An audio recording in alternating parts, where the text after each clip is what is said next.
Sir ఎమ్మెల్యేగా జగన్మోహన్ రెడ్డి గారు రాజీనామా చేయడానికి సిద్ధపడుతున్నారని చెప్పేసి వార్తలొస్తున్నాయి సార్. ఎమ్మెల్యేగా రాజీనామా చేసి ఎంపీగా కంటెస్ట్ చేస్తాను అంటున్నారు. అసలు ఎమ్మెల్యేగా ఎందుకు రాజీనామా చేస్తున్నారు? మరి ఎంపీగా కంటెస్ట్ చేసే అవకాశం ఇప్పుడుందా? దీనివల్ల అసలు జగన్ గారికి వచ్చే లాభాలేంటి? నష్టాలేంటి సార్? జగన్ ఎమ్మెల్యేగా పులివెందుల నుంచి రాజీనామా చేసి కడప నుంచి పోటీ చేస్తాడు.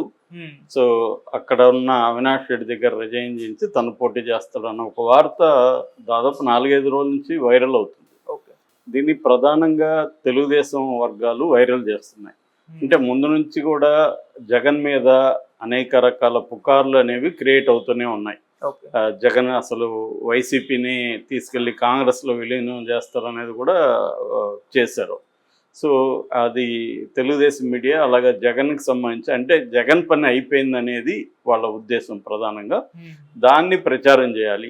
జగన్ని పులివెందులకు వెళ్తే జగన్ మీద దాడులు చేశారు, కాంట్రాక్టులు డబ్బులు ఇవ్వలేదు, ఇలాగంతా మాట్లాడారు. మరి అట్లా అంత దాడులు చేస్తే రెండోసారి కూడా 3 రోజులు ఎట్లా ఆయన చేస్తాడు? సో ఇదేంటంటే జగన్ పని అయిపోయింది అనేది జనాల్ని నమ్మించే ప్రయత్నం ఒకటి కనబడుతుంది. ఈ కాంటెక్స్ట్లో జగన్ ఇప్పుడు కొత్తగా వస్తున్న పుకారు అనాలా న్యూస్ అని, ఎందుకంటే ఇప్పటి వరకు కన్ఫామ్ కాలేదు కాబట్టి పుకారు అనే మనం అనాలి. చాలాసార్లు పుకార్లు కూడా నిజమవుతాయి, ఎందుకంటే ముందుగా లీక్ అవుతాయి కొన్ని విషయాలు, నిజమవుతాయి.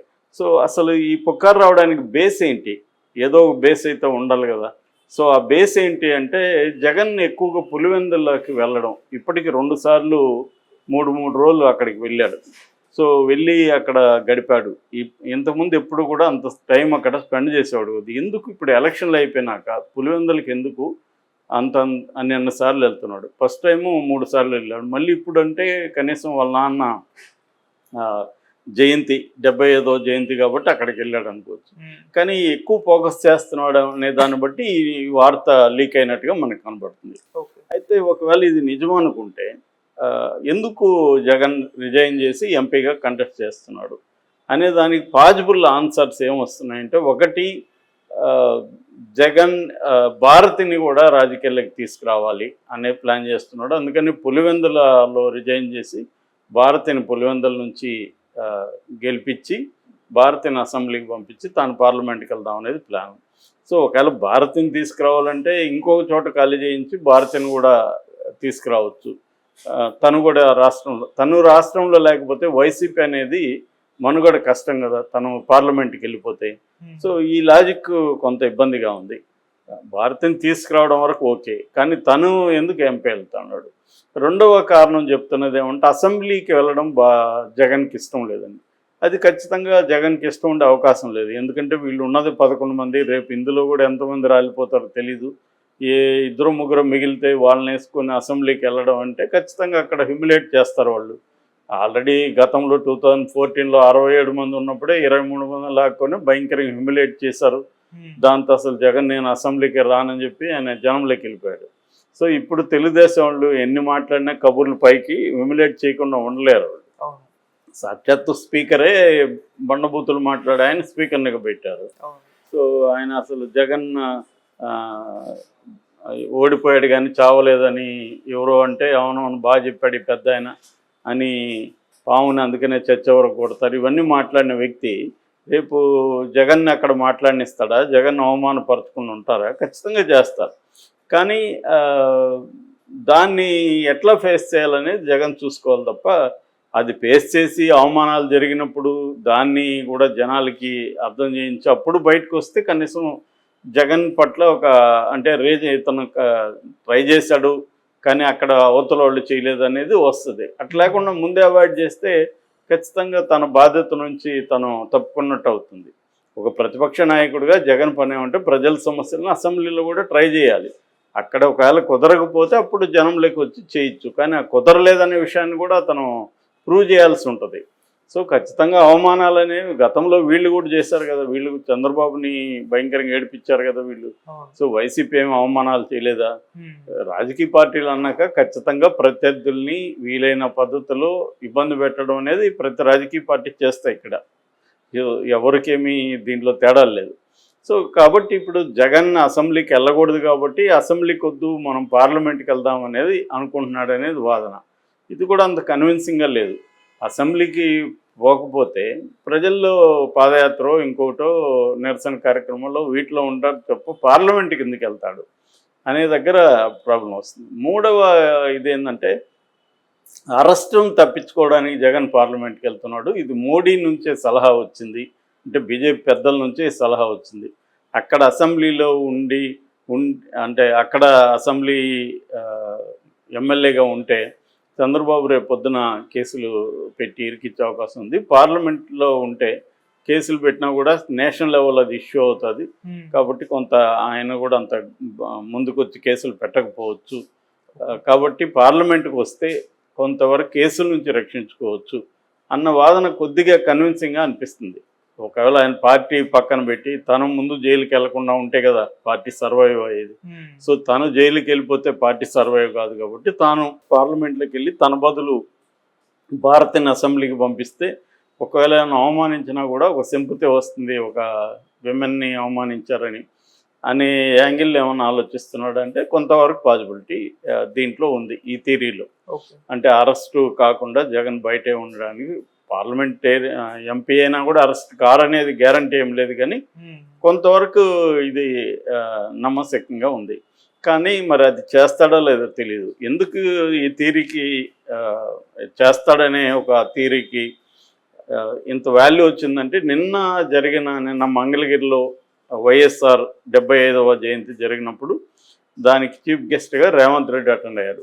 ఆయన మాట్లాడుతూ కడప జిల్లాలో ఇట్లా పుకార్లు ఇట్లా అంటున్నారు, కడపలో రిజైన్ చేసి జగన్ పోటీ చేస్తాడని, అట్లాగాని చేస్తే నేను షర్మిలాని గెలిపించే బాధ్యత నేను తీసుకుంటాను, అవసరమైతే ఇక్కడ ఉండి నేను ఇంటింటికి వెళ్ళి ప్రచారం చేస్తాను షర్మిలా గెలుపు కోసం, షర్మిల ఖచ్చితంగా గెలుస్తుంది అనేది ఆయన మాట్లాడాడు. అంటే మరి రేవంత్ రెడ్డి కూడా అలాగ మాట్లాడాడంటే ఉప ఎన్నిక జరగబోతుందని నమ్ముతున్నారా అనేది. ఎందుకంటే రేవంత్ రెడ్డి ఊరికే ఉప ఎన్నిక వస్తుంది, ఈమె మళ్ళీ గెలుస్తుంది అట్లేం మాట్లాడు కదా. సో ఏదో మొత్తానికి ఐడియా జగన్ దగ్గర ఉన్నట్టుగా మనకి అర్థమవుతుంది. సో ఇది ఏమన్నా జరిగితే మాత్రం ఇట్ విల్ బి ఇంట్రెస్టింగ్. ఎందుకంటే ఆల్రెడీ చంద్రబాబు ఇండైరెక్ట్గా సిగ్నల్స్ పంపిస్తున్నాడు. మొన్నెవరో కూడా మళ్ళీ జగన్ వస్తే పరిస్థితి ఏంటంటే పరిశ్రమలు రావడానికి భయపడుతున్నారు, మళ్ళీ జగన్ వస్తుందేమని. ఆ భూతాన్ని నేను, ఆ డెవిల్ అన్నాడు, ఆ డెవిల్ని నేను ఆల్రెడీ తొక్కేశాను, ఇంకా కూడా రానికుండా చూసుకుంటాను అన్నాడు. సో ఏ పద్ధతిలో చూసుకుంటాడు రానికుండా అంటే జైలుకి పంపించడం ఒకటే మార్గం. గ్యారంటీ ఏం లేదు కదా, మళ్ళీ గెలవడానికి జగన్ గ్యారంటీ ఏముంది, ఎవరు ఇస్తారు గ్యారంటీ? ఆల్రెడీ 40% ఓట్లు వచ్చాయి. వీళ్ళందరూ ముగ్గురు కలవడం, ఆ 10% షిఫ్ట్ అవడంతో గెలిచారు. రేపు పొద్దున ఈ 10% అటుపోదని గ్యారంటీ ఉంది, రేపు లోకేష్కు పవన్ కళ్యాణ్ గొడవలు రావని గ్యారంటీ ఉంది పవర్ షేరింగ్లో. ఇదే చంద్రబాబుకి పవన్ కళ్యాణ్ గొడవలు రావని గ్యారంటీ ఉంది. ఆల్రెడీ కొన్ని రకాల ఇబ్బందులు ఉన్నాయనేది బయటకు కనిపిస్తుంది. సో ఈ ఓవరాల్ కాంటెక్స్ట్లో మళ్ళీ చంద్రబాబు జగన్ని కంప్లీట్గా తొక్కేయాలంటే ఒకటే మార్గం, తనకి కన్విక్షన్ పడి జైల్లో ఉండాలి.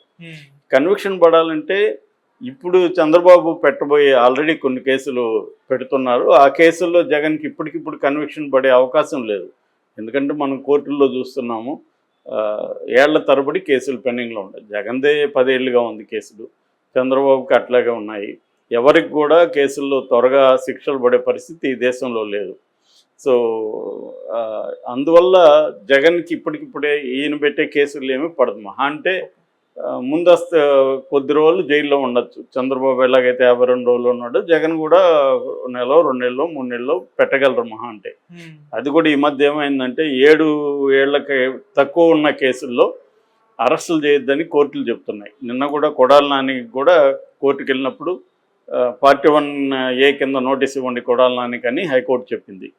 కాబట్టి అన్నిట్లో కూడా 8 years పడే కేసులు పెట్టాలి. ఇప్పుడు బిఎన్ఎస్లో చూసుకోవాలి మళ్ళీ ఏ కేసులు వస్తున్నాయి ఏంటి, సో అవి చూసుకొని పెట్టాలి జగన్ మీద.